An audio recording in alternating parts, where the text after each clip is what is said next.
El té llevaba rato frío, pero yo seguía removiendo. La cucharita hacía un tintineo suave contra la loza. 1, 2, 3 vueltas. La mano me temblaba apenas de esa forma que uno disimula cuando mueve con mucha intención. La rodaja de limón flotaba sin rumbo como si tampoco tuviera a dónde ir. Marshall rondaba cerca de la puerta corrediza, una mano en la manija, la otra hundida en el bolsillo del hoodie. Miraba el patio de reojo. La casita del perro estaba torcida en la esquina, medio tapada de hojas secas, con el plato de plástico volcado al lado. Carraspeó, pero no me miró. No podemos recibir a la mamá de Taryn con esto aquí. El silencio se tragó sus palabras. Yo seguía mirando el té. Señaló el patio con la barbilla. O te vas a una residencia, o duermes allá afuera. La cucharita se me escapó y rebotó contra la encimera. No la levanté. Taryn apareció en el marco del pasillo, brazos cruzados sobre la playera del gimnasio. No es personal. Es que mi mamá espera cierto nivel, ¿sabes? Le sostuve la mirada. Ella parpadeó primero. Empujé la taza lejos. Agarré el viejo teléfono de tapa que estaba en la mesa. El plástico estaba tibio, calentado por el rayito de sol. El pulgar encontró el contacto sin pensarlo, Jules. Casa. Sonó 2 veces. Ya es hora, dije. Sin despedidas, sin explicaciones. Caminé despacio por el pasillo, la rodilla tiesa en cada paso. Las fotos de la pared se me hicieron borrosas. El girasol dibujado por Rowan. El viaje de campamento a Valle de Bravo. La foto de graduación, con la sonrisa chueca de Marshall y mi bufanda mal puesta alrededor del cuello. Salí de la casa con una mochila vieja y una caja de carpetas. La puerta de malla chirrió como siempre. 30 minutos después, una camioneta negra entró al driveway. Marshall estaba en el porche ahora, con las 2 manos en los bolsillos, los hombros encogidos. Se abrió la puerta del conductor. Jules bajó con pantalón de vestir planchado, lentes de sol bajos en la nariz. A Marshall se le fue el color de la cara. «Espera, ¿qué hace él aquí?». No contesté. Abrí la puerta del copiloto y me subí sin decir palabra. Que se queden preguntándose, que por fin vean. Esa mañana, el sol pegaba en las baldosas de la cocina con esa claridad del final del invierno que hace que todo parezca más limpio de lo que está. Ya había preparado el lunch de Rowan, rebanadas de manzana, palitos de zanahoria, sobras de arroz con pollo en el tupper rosa. La mochila lista junto a la puerta. Puse la tetera y la encendí. La rodilla me dolía con el frío, así que me senté en la mesita y ajusté mejor la venda. Ya estaban puestos 3 tazones, uno para Marshall, uno para Rowan, uno para mí. Las tazas no combinaban, pero estaban limpias. Rowan entró brincando con sus calcetines de dinosaurios y me dio un beso en la mejilla. Taryn venía atrás mirándome como siempre, como si yo hubiera olvidado algo que ella ya me había recordado 1000 veces. «Llega a las 11», murmuró abriendo el refri. Marshall bajó despacio, el cabello revuelto de un lado, rascándose la barba, como si el sueño todavía le pesara.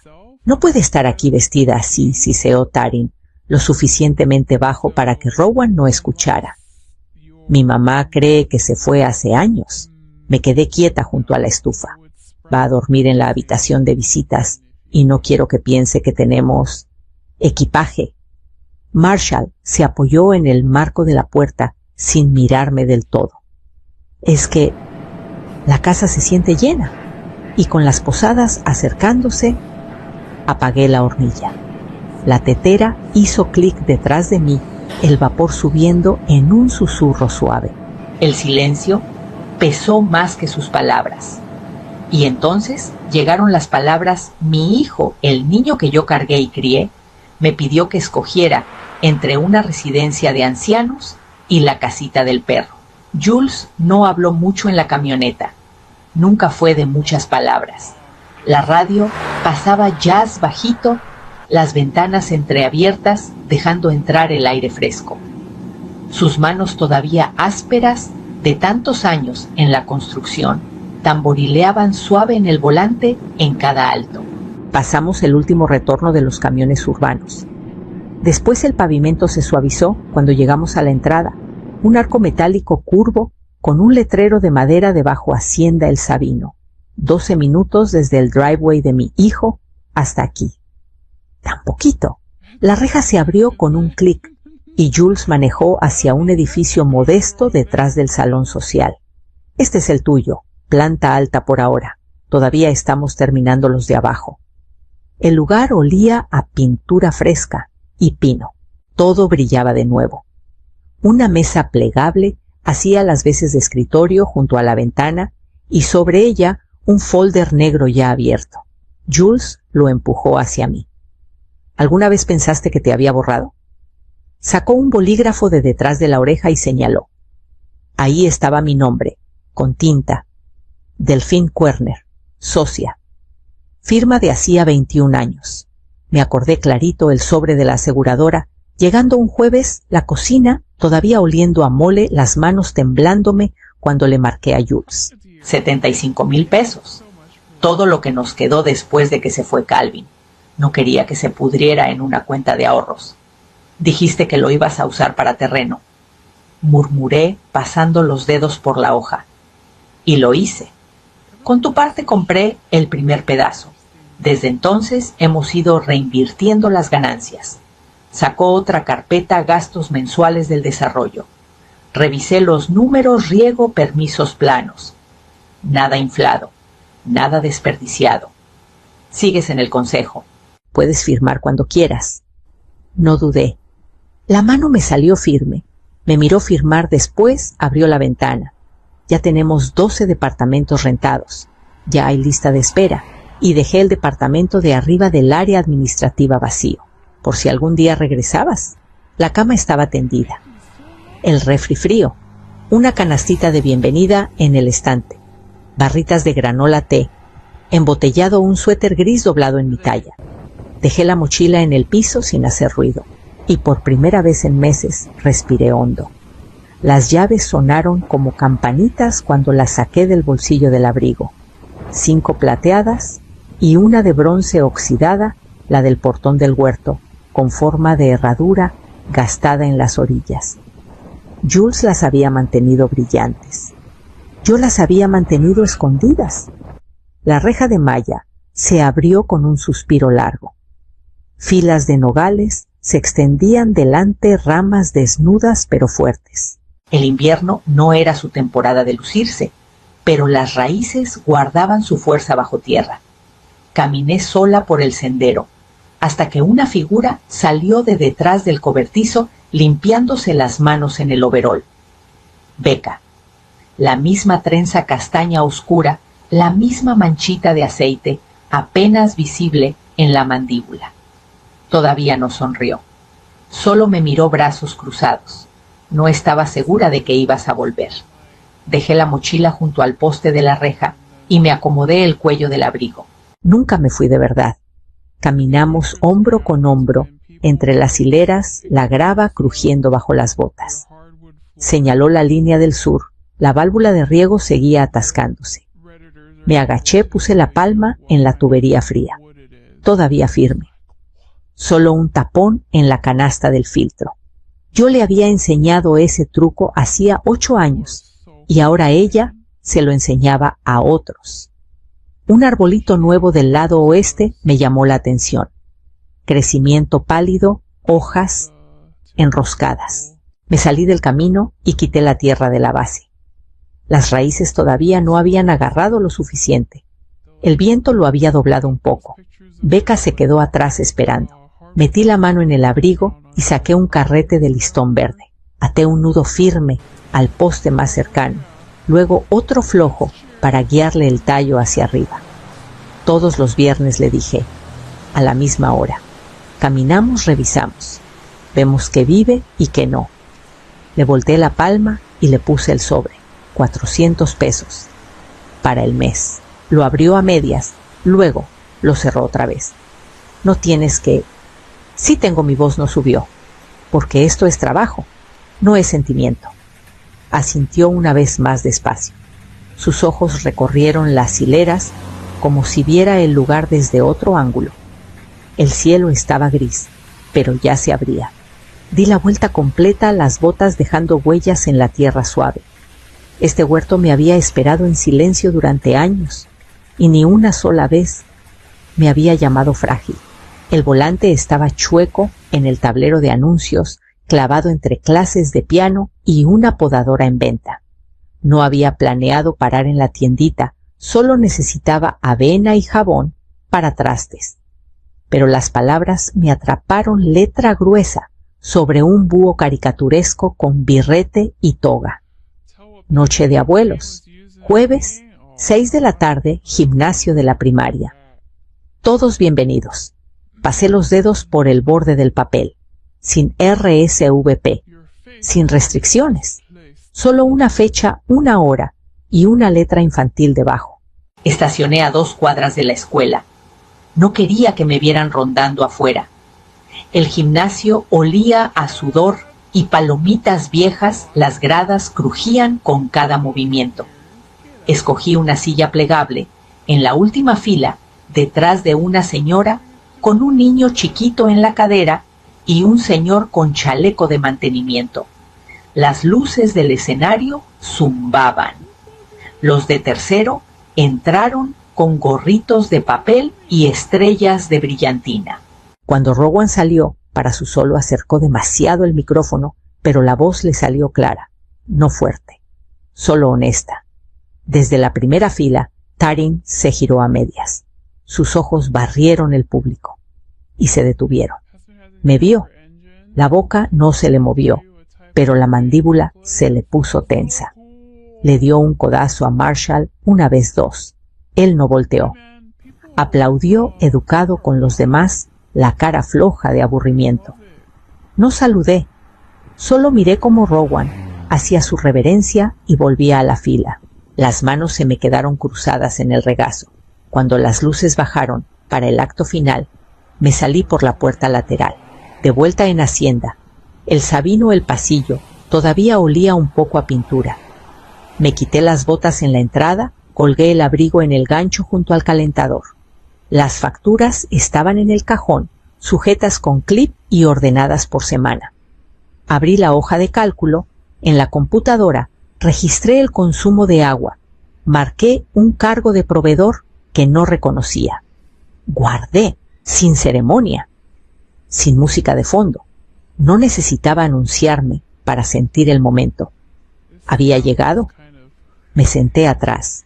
Lo vi brillar y no pedí nada a cambio.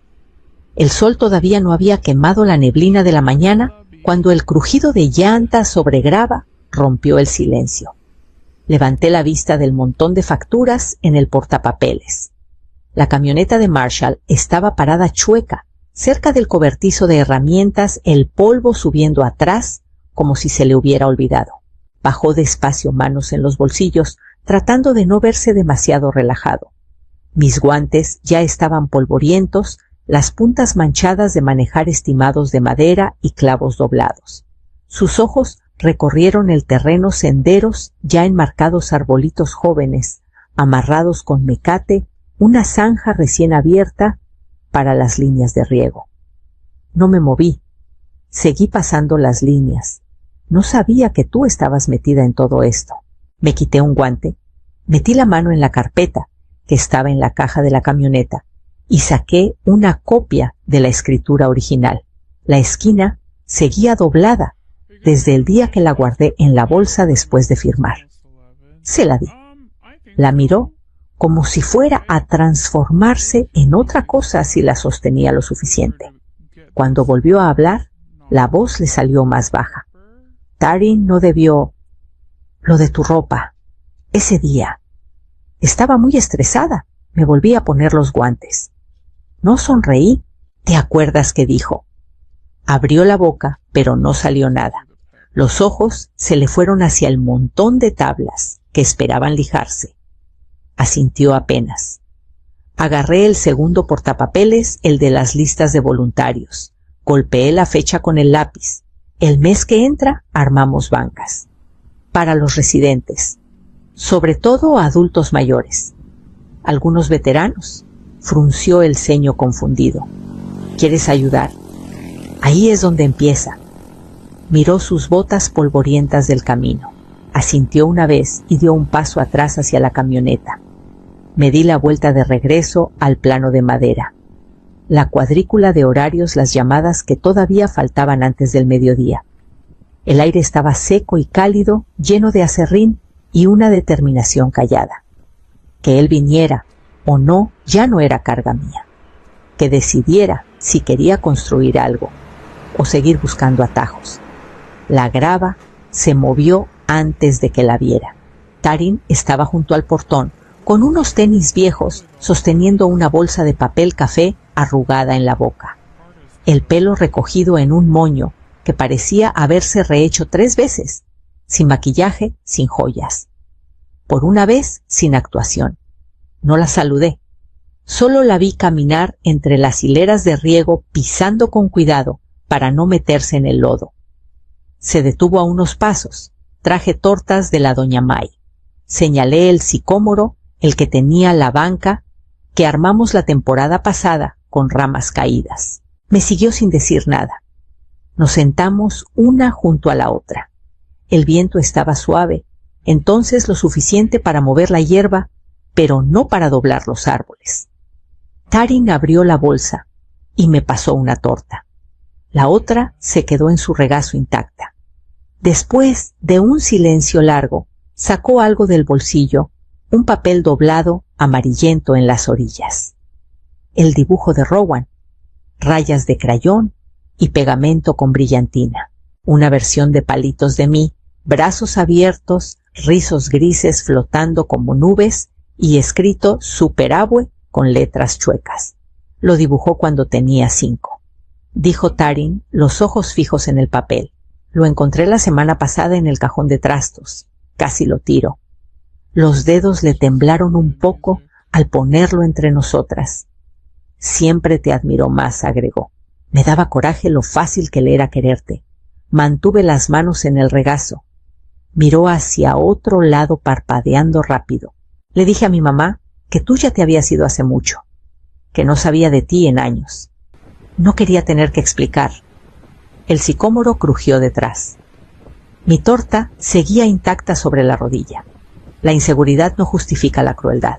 Tarin asintió, se limpió los ojos con el dorso de la mano. No volvimos a hablar.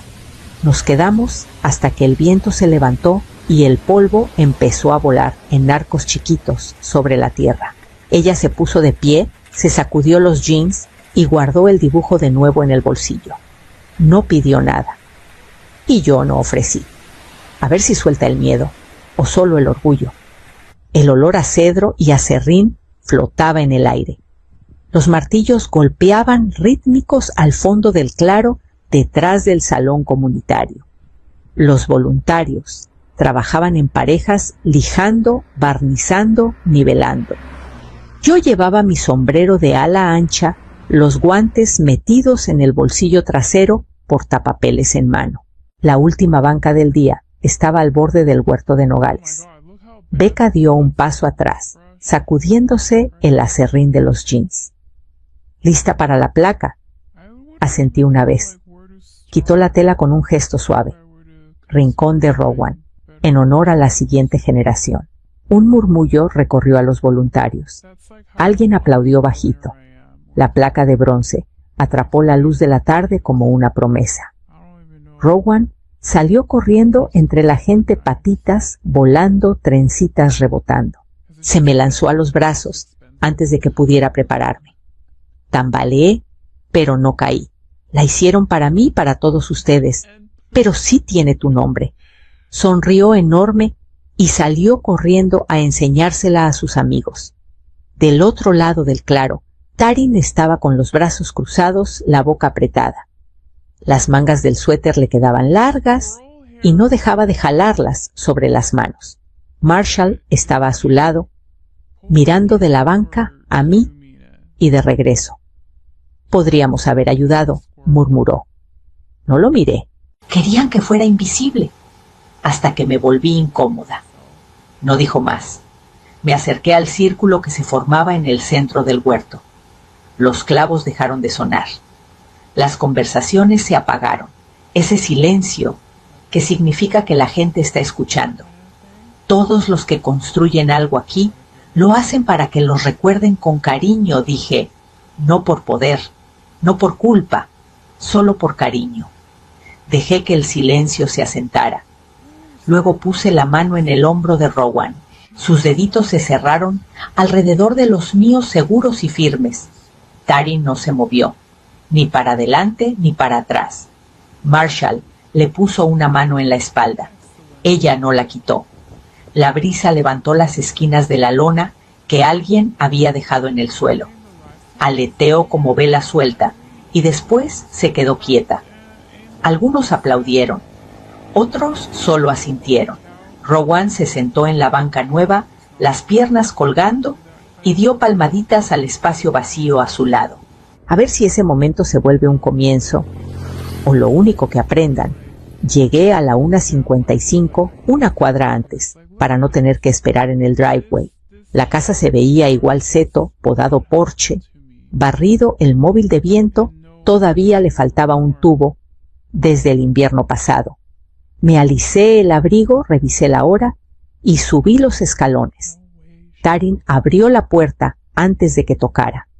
La sonrisa le salió tarde, como si la hubiera ensayado frente al espejo y olvidado el orden. Adentro las voces se sobreponían, platos de papel raspaban. Alguien se reía demasiado fuerte. «Hay un lugar para ti adelante», ofreció haciéndose a un lado. No crucé el umbral. Me quedo atrás. Los hombros se le subieron y bajaron. Asintió y se alejó. La sala estaba despejada para los tableros de exposición. Los marcos apoyados contra las paredes donde antes estaba el sillón. Sabía dónde estaba en bodega para hacer espacio a la gente. El trabajo de Rowan. Estaba en el centro un collage de tela y líneas de lápiz. Su nombre abajo, letras cuidadosas esta vez.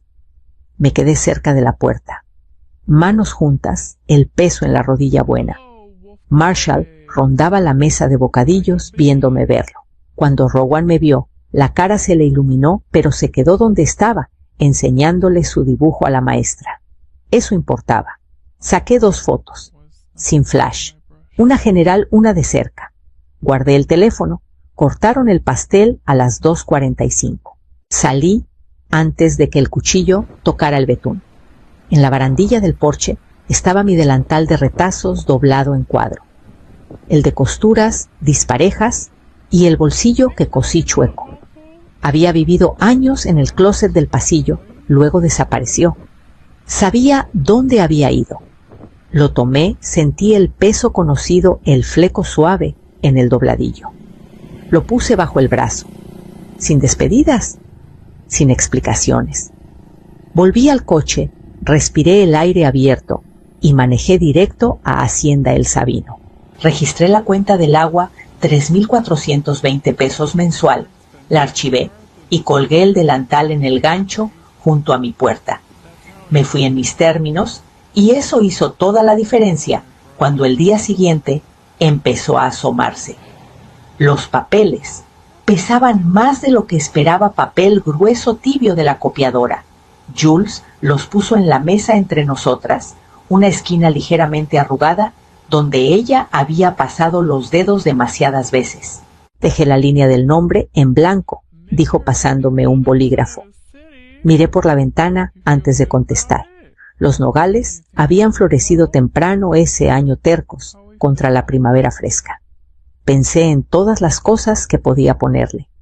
Mi nombre, el de mi esposo. Algo poético, algo filoso. Escribí Iniciativa Huerto Maddox. No preguntó, pero vi la pregunta en sus ojos. No es por Marshall, dije. Es por el niño que me hizo quedarme y por la tierra que me dejó regresar. Jules asintió una vez callada, respetuosa. Una hora después llegó el fotógrafo del periódico local. Los tacones de la reportera se hundían en la tierra, pero no se quejó. Hizo las preguntas de siempre: plazos, misión, planes futuros. Luego, con una sonrisita: ¿por qué no ponerle tu nombre? Me sacudí la tierra de los guantes apoyándome ligeramente en la palita. El legado no se trata de quién recibe el crédito, dije. Se trata de quién viene después. Eso salió en el titular del artículo. Al final de la tarde, Rowan me encontró junto a la banca. Traía una canastita de bulbos y unos guantes de jardinería demasiado grandes para él, pero los llevaba como armadura. Nos arrodillamos juntos, cavando surcos poco profundos. ¿Las flores vuelven todos los años?, preguntó levantando un bulbo chiquito, como si fuera semilla de magia. Solo si las cuidas. Presionó uno en la tierra y lo cubrió con cuidado. Miré sus manos, la misma forma que las de su papá, pero más suaves. Una brisa levantó el dobladillo de mi delantal, el mismo que había doblado y colgado en mi cocina nueva apenas unos días antes. Un espacio mío ahora, chiquito sí, pero nadie cuestionaba mi lugar ahí. Cuando el sol se escondió detrás del tejado del granero, ya teníamos 2 hileras ordenadas y rodillas enlodadas. Se recargó contra mi lado callado y contento. Apoyé la mano sobre la suya, sintiendo el pulso de las cosas nuevas que crecían. Mañana regaríamos y después esperaríamos. Я был в этом кабине слева, ходил тут. Но мы знаем, да, что ты уже везде был и везде ходил. Какое интересное здание, смотрите. Светится все очень ярко. Не вижу, что за название. Там деревья закрывают. Какой-то, наверное, элитный шоп. Не видно. Ладно.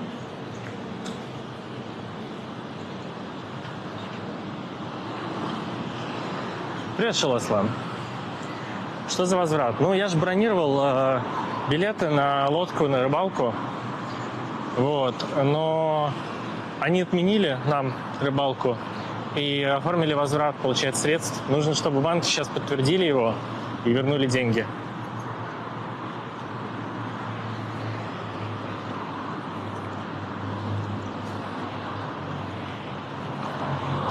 Мы уже, кстати, не так и далеко от Шинджику-то, ребят.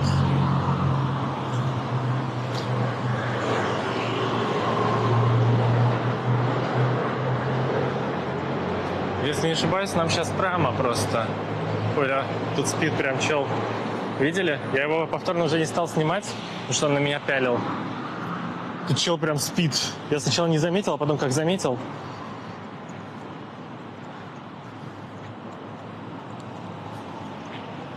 Так, сейчас карту открою. Мы на станции Йоги уже с вами находимся.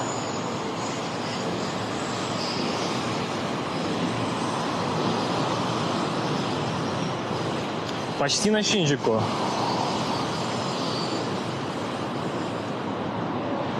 А зачем мы туда идем? Собственно, напомните мне. Кабуки-чо посмотреть вечерний? Просто гуляем, короче.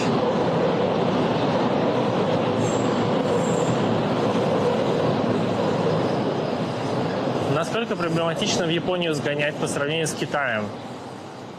Ну, в Китай тебе визу не надо делать. В Китай ты можешь как турист приехать сразу же и потусить там, и ехать.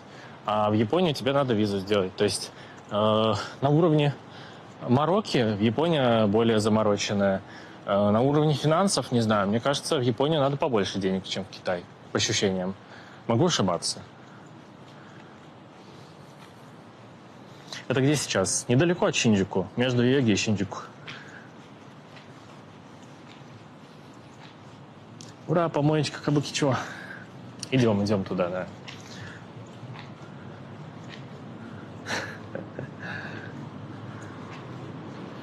да. Устал ходить уже. У меня еще не самый, как сказать, не привык еще к длительной ходьбе. У меня ноги устают быстро. Но ничего, привыкнется.